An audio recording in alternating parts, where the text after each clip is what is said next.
दोस्तों, राकेश टिकैत पर एक बार फिर से देशद्रोही गतिविधि करने का आरोप लगा है। 22 अप्रैल को जो कश्मीर में आतंकी हमला हुआ, उसके बाद राकेश टिकैत और उनके भाई नरेश टिकैत के जो बयान आए, उसमें हमने देखा कि किस तरह से वो आतंकवादी घटना को सरकार से जोड़ने की कोशिश कर रहे थे, यानी उसको भारत की सरकार से जोड़कर मोदी को घेरने की कोशिश कर रहे थे। लेकिन वो भूल गए कि मोदी के विरोध में कहीं ना कहीं वो देश का विरोध कर रहे हैं, जो राष्ट्रद्रोह होता है। नरेश टिकैत ने पाकिस्तान की चर्चा करते हुए यह तक कह दिया कि सरकार ने जो पाकिस्तान का पानी बंद किया है, हम उसके पक्ष में नहीं है। यानी सरकार के जो कठोर कदम उठाए जा रहे हैं पाकिस्तान और आतंकवाद के विरुद्ध, उसके खिलाफ ये राकेश टिकैत और नरेश टिकैत, ये पूरी टिकैत यूनियन, ये पूरी तरह खुलकर सामने आ गई। इसके बाद लोगों में गुस्सा भड़का तो राकेश टिकैत जो जन आक्रोश रैली थी मुजफ्फरनगर में, उसमें पहुंचे और उस घटना को आपने देखा कि राकेश टिकैत की पगड़ी का मुद्दा बनाया गया। जबकि अब उसमें जो खुलासा हुआ है,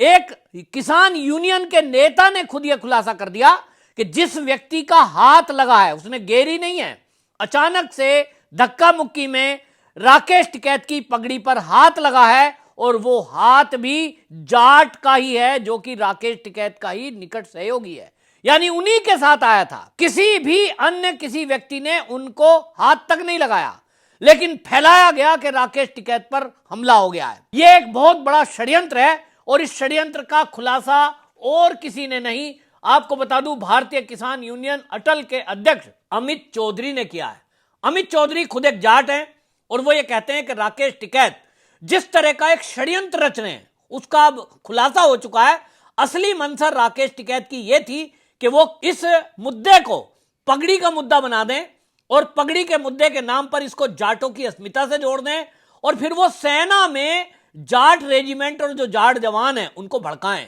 हालांकि राकेश टिकैत की जो पिछली हरकतें हैं उसको देखते हुए अब कोई उन पर यकीन नहीं करता और सबको यह पता है कि राकेश टिकैत का हर धरना, हर प्रदर्शन और रैली वो केवल और केवल देश विरोधी गतिविधि चलाने वाले लोगों की कठपुतली होती है, यानी उन्हीं के इशारों पर की जाती है। हमने 3 कृषि बिल के मामले में देखा